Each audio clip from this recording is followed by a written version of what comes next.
Hi friends, నేను మీ Sirisha. Welcome to our channel wonderful women. Friends, జనరల్గా మన అందరం ఇంట్లో ఇడ్లీ వేసుకుంటాం, కానీ కొంతమందికి ఇడ్లీ కొంచెం గట్టిగా వస్తూ ఉంటాయి. సో ఈరోజు వీడియోలో నేను మీకు ఇడ్లీ చాలా సాఫ్ట్గా రావడంతో పాటు పిండి చాలా ఎక్కువ ఇడ్లీ వచ్చే విధానాన్ని షేర్ చేస్తాను. నేను ఇక్కడ ఇడ్లీ చేయడం కోసం విజయలక్ష్మి డీప్ బ్రాండ్ మినపగుళ్ళు తీసుకున్నానండి. ఈ మినపగుళ్ళు క్వాలిటీ చాలా బాగుంటుంది. సన్న బద్ద కానీ చిన్న గుళ్ళు లాంటి వేస్టేజ్ అసలు ఏమీ ఉండదు. అంతేకాకుండా ఇవి కొత్తవి దేశవాళీ మినపగుళ్ళు. దీనివల్ల పిండి ఎక్కువ ఒదుగయి మనకి ఇడ్లీ ఎక్కువ అవుతాయి. అలాగే చాలా సాఫ్ట్గాను చూడడానికి చాలా తెల్లగాను ఉంటాయి. ఈ విజయలక్ష్మి డీప్ బ్రాండ్ మినపగుళ్ళు ప్రత్యేకత ఏంటంటే 1 కిలో మినపగుళ్ళకి గాను ఇడ్లీలు లేదా దోశలు 200కి పైగా అవుతాయి. గారెలు అయితే 40కి పైగా అవుతాయి. ఈ విజయలక్ష్మి డీప్ బ్రాండ్ సంస్థ గత 30 ఏళ్ళుగా ఉంది. మీలో చాలా మందికి దీని గురించి తెలిసే ఉంటుంది అనుకోండి. సో మనకి ఈ మినపగుళ్ళు అన్ని సూపర్ మార్కెట్లో ఈజీగా దొరుకుతాయి. నేనైతే వీటిని చాలా సంవత్సరాలుగా వాడుతున్నానండి. వీటితో ఎప్పుడు ఇడ్లీ చేసినా కూడా చాలా సాఫ్ట్ గాను పర్ఫెక్ట్ గాను వస్తాయి. అందుకే ఈ వీడియోలో మీకు నేను వీటిని రికమెండ్ చేస్తున్నాను. మెయిన్ గా మినపగుళ్ళు బాగుంటేనే కదా ఇడ్లీకి మెత్తదనమైన రుచి అయినా వచ్చేది. సో ఇక ఇడ్లీ తయారు చేసే విధానంలోకి వెళ్తే మొదటిగా ఒక బౌల్లోకి ఏదైనా ఒక గ్లాస్ కొలతగా 1 గ్లాసు ఈ విజయలక్ష్మి డీప్ బ్రాండ్ మినపగుళ్ళని తీసుకోండి. మినపగుళ్ళని చూడండి, కొంచెం లైట్ గోధుమ కలర్లో వైట్గా ఉన్నాయి చూసారా? ఇలా ఉంటే మనకి ఇవి కొత్తవని అర్థం అండి. సో కొత్తవి తీసుకోవడం వల్ల ఏంటంటే మనకి పిండి ఎక్కువ ఒదుగాయి బాగా ఉబ్బుతుంది. దానివల్ల ఇడ్లీ సాఫ్ట్గాను వస్తుంది, ఎక్కువ కూడా అవుతాయి. అదే పాత మినపగుళ్ళు అయితే ముదురు గోధుమ కలర్లో ఉంటాయి. వాటితో మనం ఇడ్లీ వేస్తే పిండి అనేది సరిగ్గా ఉబ్బక సరిగ్గా రాదు. అయితే మనం బయట మినపగుళ్ళని కొనాలంటే ఏవి కొత్తవి ఏవి పాతవి అనేవి ఐడెంటిఫై చేయడం అనేది కొంచెం కష్టం. సో అలాంటప్పుడు ఈ విజయలక్ష్మి డీప్ బ్రాండ్ మినపగుళ్ళని నిశ్చింతగా తీసేసుకోవచ్చు. ఇప్పుడు ఇందులోనే 1 అర టీ స్పూన్ మెంతులు కూడా వేసుకుని వీటినన్నిటిని వాటర్తో 2-3 సార్లు శుభ్రంగా కడిగి తీసుకోండి. వీటిని ఈ విధంగా శుభ్రంగా కడిగి తీసేసుకున్న తర్వాత ఇప్పుడు ఇవి మునిగేలాగా కొంచెం ఎక్కువ వాటర్ ఇందులో వేసుకుని వీటిని మినిమం 4 నుండి 5 గంటల పాటు నానబెట్టుకోండి. మీకు ఈ మినపగుళ్ళు తొందరగా నానిపోవాలంటే ఒక చిన్న టిప్ అండి. దీంట్లో ఏదైనా ఒక ఇనుప అట్ల పుల్లని కానీ ఇనుప వస్తువుని కానీ వేసుకుని అప్పుడు నానబెట్టుకోండి. చాలా తొందరగా నానిపోతాయి. తర్వాత పప్పు పూర్తిగా నానిపోయి పిండి రుబ్బుకోవడానికి 1 గంట ముందు ఒక బౌల్లోకి మీరు ఏ గ్లాసుతో అయితే మినపగుళ్ళను కొలిచి తీసుకున్నారో అదే గ్లాస్ కొలతగా 3 గ్లాసులు ఇడ్లీ రవ్వను తీసుకోండి. రవ్వను కూడా చూడండి, ఇలా చాలా సన్నగా ఉన్నది తీసుకోండి. ఇడ్లీలు చాలా సాఫ్ట్గా వస్తాయి, చూడడానికి బాగుంటాయి. అలాగే నేను ఇక్కడ ఇడ్లీని ఇంట్లో తినడం కోసం చేస్తున్నాను కాబట్టి 3 గ్లాసుల రవ్వనే యాడ్ చేస్తున్నానండి. మీరు కావాలంటే 4 గ్లాసుల రవ్వను కూడా యాడ్ చేసుకోవచ్చు. ఇప్పుడు దీన్ని కూడా 2-3 సార్లు వాటర్తో శుభ్రంగా కడిగి తీసుకుని దీంట్లో తిరిగి వాటర్ వేసి పిండి రుబ్బుకోవడానికి 1 గంట ముందు ఇలా కడిగి నానబెట్టుకోండి. మినపగుళ్ళని 4-5 గంటల పాటు నానబెట్టుకునేటప్పటికి ఇవన్నీ కూడా చక్కగా ఇలా నానిపోయి ఉంటాయి. ఇప్పుడు వీటిని అన్నిటిని గ్రైండర్లోకి తీసేసుకుని గ్రైండ్ చేసుకోండి. దీన్ని గ్రైండ్ చేసుకునేటప్పుడు కూడా మినపగుళ్ళు నానబెట్టుకున్న వాటర్ ఉన్నాయి కదా, వాటిని వేస్ట్గా పడేయకుండా దాన్ని పక్కన పెట్టుకుని ఉంచుకుని ఆ వాటర్ని ఇందులో కొంచెం కొంచెం యాడ్ చేస్తూ పిండిని రుబ్బుకోండి. పిండి బాగా ఒదుగవుతుంది, దానివల్ల బాగా ఉబ్బుతుంది కూడా.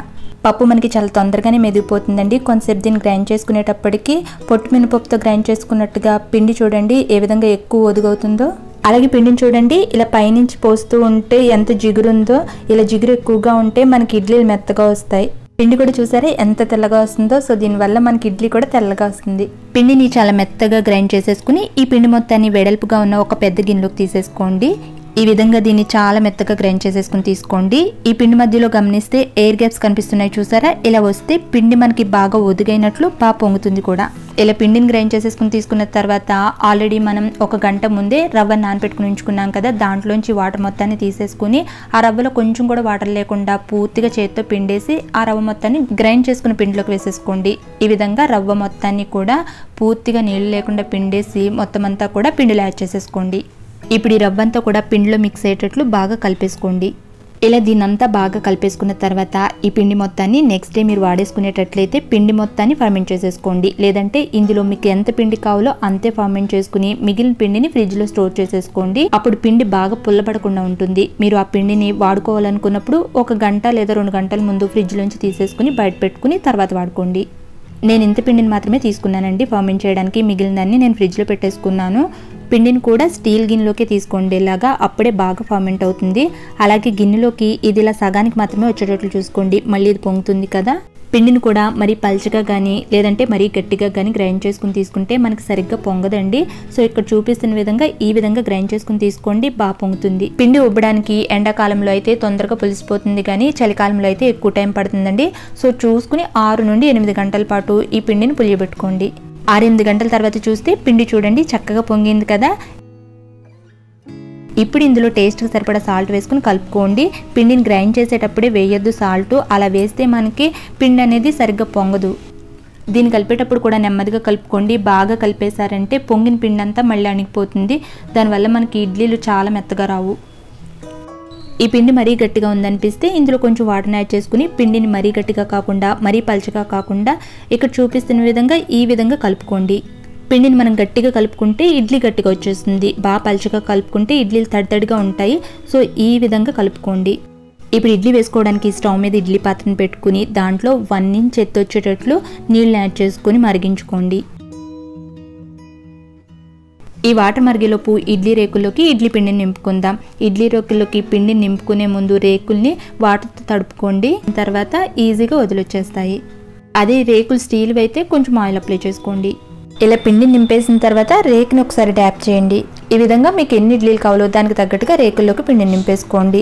రేకుల్లోకి పిండిని నింపుకుని స్టాండ్కి రేకులు అమర్చుకునేటప్పుడు ఇలా పై రేకు మీద ఇడ్లీ హోల్స్ దగ్గరకు వచ్చేటట్లు పెట్టుకోండి. ఈ విధంగా పిండిని నింపుకుని రేకుల్ని స్టాండ్కి అమర్చేసుకున్న తర్వాత చూడండి, వాటర్ ఈ విధంగా మరిగిన తర్వాత ఇప్పుడు ఈ ఇడ్లీ స్టాండ్ని ఇడ్లీ పాత్రలో పెట్టేసుకుని మంటని మీడియం ఫ్లేమ్లో పెట్టుకుని 10 నిమిషాల పాటు ఇడ్లీని ఉడికించుకోండి. 10 నిమిషాల కన్నా అసలు ఎక్కువ ఇడ్లీ ఉడికించకండి, అలా ఉడికిస్తే మనకి ఇడ్లీ గట్టిగా వచ్చేస్తుంది. 10 నిమిషాలు అయిన తర్వాత మూత తీసి ఇడ్లీ ఉడికిందో లేదో ఒకసారి చెక్ చేయండి. చేతికి పిండి ఏమాత్రం ఇలా అతుక్కోకుండా ఉన్నట్లయితే ఇప్పుడు ఇంక ఇడ్లీ ఉడికిపోయినట్లే. ఇప్పుడు ఇంక స్టవ్ ఆఫ్ చేసేసి మరొక 2 నిమిషాలు దీన్ని మూత పెట్టేసుకుని ఉంచుకోండి. 2 నిమిషాల తర్వాత ఇడ్లీ పాత్రలోంచి ఇడ్లీ స్టాండ్ తీసేసి బయట పెట్టేసుకుని మరొక 2 నిమిషాలు ఆగి తర్వాత రేకుల్లోంచి ఇడ్లీ తీసేసుకుని ప్లేట్లోకి తీసుకోండి. ఇడ్లీని తీసేటప్పుడు కూడా స్పూన్ని వాటర్తో తడిపి తీసుకోండి. ఇడ్లీ ఈజీగా రేకులను వదిలిచ్చేస్తుంది. చూడండి ఇడ్లీ ఎంత సాఫ్ట్గా వచ్చిందో, చూడడానికి కూడా చాలా తెల్లగా ఉన్నాయి కదా. ఈ విధంగా మిగిలిన ఇడ్లీని కూడా సర్వింగ్ ప్లేట్లోకి తీసేసుకుని వేడివేడిగా సర్వ్ చేసుకోండి, చాలా బాగుంటాయి. వేడివేడి ఈ మెత్తటి ఇడ్లీని కొంచెం కొబ్బరి చట్నీ, కారపొడి, నెయ్యి కాంబినేషన్లో తింటే నోట్లో మెల్లగా కరిగిపోతాయి. ఫ్రెండ్స్ మరి చూస్తున్నారు కదా ఇడ్లీ ఎంత మెత్తగా వచ్చిందో. మరి మీకు కూడా ఇలా చాలా సాఫ్ట్గా తెల్లటి ఇడ్లీ కావాలంటే విజయలక్ష్మి డీప్ బ్రాండ్ మినపగుళ్ళతో ఈ వీడియోలో చూపించిన విధంగా ఇడ్లీ చేసి చూడండి, మీకు కూడా చాలా సాఫ్ట్గా పర్ఫెక్ట్గా వస్తాయి. అలాగే నేను ఎప్పుడు ఇడ్లీ చేసినా కూడా 1/2 కేజీ పప్పుకు గాను 50 ఇడ్లీలకు పైగానే అవుతాయండి. ఈ మినపగుళ్ళు మనకి సూపర్ మార్కెట్లోనే కాకుండా ఆన్లైన్లో అమెజాన్ లాంటి వెబ్సైట్స్లో కూడా దొరుకుతాయండి. నేను బెస్ట్ బయింగ్ లింక్ని వీడియో కింద ఉన్న డిస్క్రిప్షన్లో ఇస్తాను, మీరు అక్కడి నుంచి కూడా కావాలంటే పర్చేస్ చేసుకోవచ్చు. ఫ్రెండ్స్ మరి మీకు ఈ వీడియో నచ్చింది అనుకుంటే ఈ వీడియోకి ఒక లైక్ ఇవ్వండి, మీ ఫ్రెండ్స్ అండ్ ఫ్యామిలీకి కూడా షేర్ చేయండి. అలాగే మీకు ఎలా అనిపించిందో మీ అభిప్రాయాలు నాకు కామెంట్లో తెలియచేయడం మాత్రం మర్చిపోకండి. అలాగే ఈ ఛానల్ ఇప్పటివరకు సబ్స్క్రైబ్ చేసుకుండకపోతే సబ్స్క్రైబ్ కూడా చేయగలరు. Thank you for watching this video. By by.